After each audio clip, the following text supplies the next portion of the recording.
du Trisac. Il déconstruit la nouvelle pour que vous puissiez la construire à votre manière.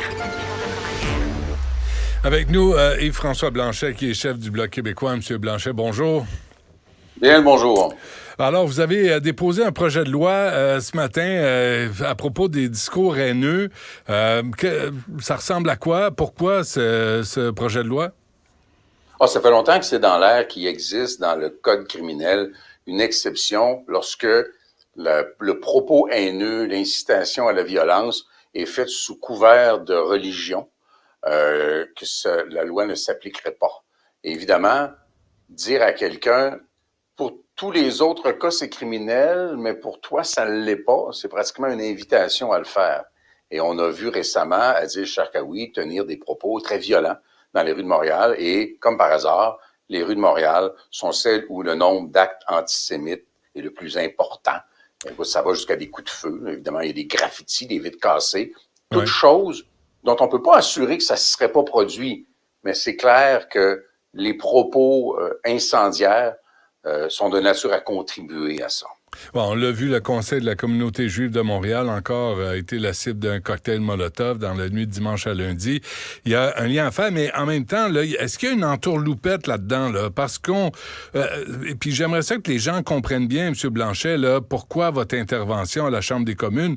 Parce qu'il y a comme un vide, là. Si tu tiens des propos haineux, mais que c'est justifié par ta religion, on peut pas porter plainte, là. On peut pas te le reprocher. En fait, on a vu récemment que la police a décidé d'enquêter sur les propos d'Adil Sharkawi. La question que je pose, puis c'est pas un reproche au corps policier, c'est si on n'avait pas soulevé la question au Parlement, est-ce qu'il y aurait eu une telle enquête? Parce que normalement, puis j'en ferai pas la nomenclature, il y a un paquet de petits propos anecdotiques par l'un ou par l'autre qui pourraient se qualifier pour une enquête, mais il y a une espèce de courage politique du côté des élus qui disent « Oh, on n'a mieux pas parler de ça ». Moi, je pense qu'on est allé au bout de cette complaisance-là dans le contexte actuel d'une guerre entre Israël et le Hamas, mais on associe Hamas et Palestine dans les manifestations, ce qui est en soi un sujet d'inquiétude. Ouais. Il y a des gens un peu plus radicalisés que d'autres qui décident de poser des gestes violents à l'encontre de la communauté juive. Et tout ça est tout à fait inacceptable. Donc, ça a augmenté le niveau de sensibilité. Moi, j'ai dit, OK, c'est terminé. Nous allons demander que ce soit retiré, cette exception-là. C'est un projet de loi extrêmement simple. Retirer tel article, point. Ça dit que ça. Et donc, quelqu'un qui irait voter contre ça devrait s'en expliquer. Justement, avez-vous des appuis à la Chambre des communes? Pour l'instant, on n'en sent pas. Le silence est assez assourdissant. Je suis convaincu qu'on a d'énormes appuis dans la société civile au Québec. Ouais. Et on a probablement d'importants appuis aussi dans la société civile canadienne, mais dans la mesure où les partis fédéralistes sont tous bien appuyés, incluant les conservateurs, là, sur le multiculturalisme canadien. Ouais. Et dans le contexte de la doctrine multiculturaliste, est-ce qu'on va enlever un privilège à des gens qui se revendiquent d'une certaine communauté? Et là, on risque de perdre l'appui des gens de cette communauté-là. Il y a un calcul très, très électoraliste là-dedans. Et j'espère qu'ils auront tous le courage, parce que si tout le monde parle d'une même voix, il n'y a plus personne qui fait de perte dans ce contexte-là.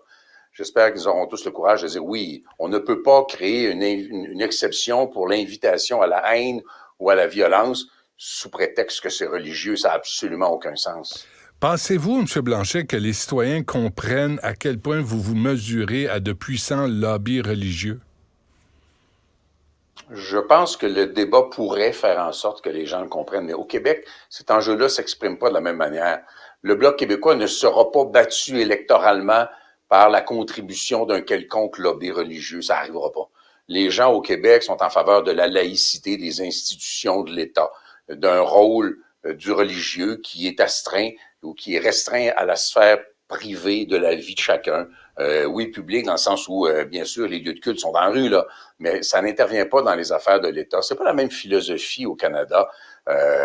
Chaque séance du Parlement commence par une prière au bon Dieu, lui demandant de protéger ce bon vieux Charles.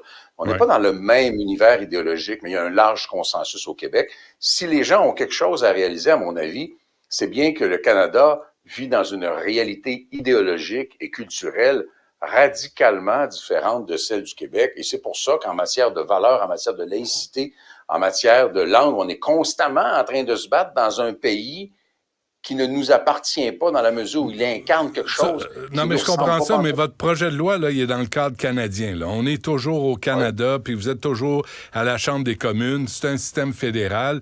Et là, vous avez des partis en face de vous, autour de vous, qui sont poussés par des lobbies religieux, qui sont visités. Les chefs n'hésitent pas à se déguiser là, pour aller voir un groupe religieux puis un autre.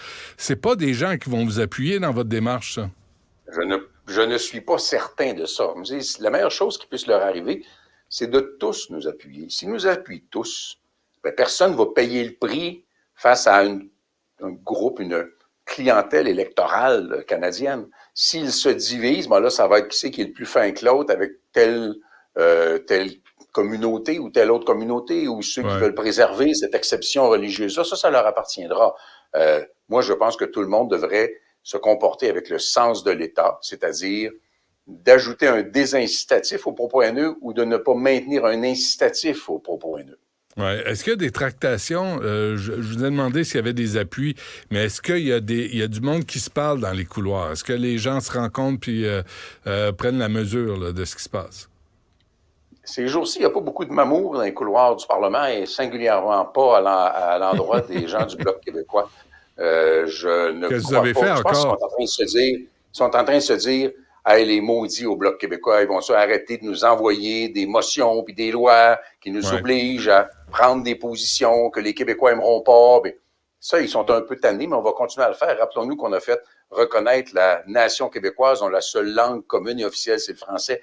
Ça a écœuré pas mal de monde. Au Canada, ils n'ont pas eu le choix parce que la façon dont on l'a amené, compte tenu du poids qu'on a dans le Parlement, ils ont été pognés pour voter en faveur. Oui, mais on a appris que depuis 2015, ils ont mis 2 milliards pour faire la promotion de l'anglais au Québec. Oui, mais il ne faut pas que ça disparaisse, l'anglais. C'est tellement menacé. Moi, je suis très inquiet pour l'anglais à Montréal. J'espère.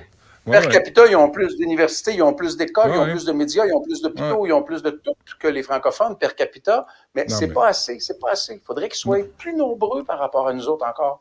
Ça, c'est bon. Cette sensibilité-là, M. Blanchet, c'est bon pour vous, ça. Ça vous humanise aux yeux des journalistes et des éditorialistes du Montreal Gazette.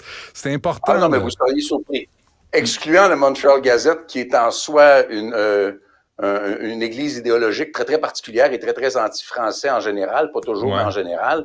Je parle souvent avec des gens des médias anglophones et je dis souvent que la communauté anglophone de Montréal, elle est précieuse, elle est riche, elle est historique. Elle définit une culture québécoise qui ne ressemble à rien d'autre. Mais là, c'est pas de toujours augmenter le poids relatif de ça, c'est d'apprendre à vivre ensemble avec un régime linguistique qui relèvera de Québec, parce que Québec est capable de bien gérer ça. La communauté anglophone du Québec est une des, sinon la mieux traitée au monde, alors que la loi sur les langues officielles du Canada nuit avec notre propre argent aux Français au Québec et ne fait pas ce qu'elle devrait faire pour soutenir les francophones hors Québec, qui devrait être sa vocation première.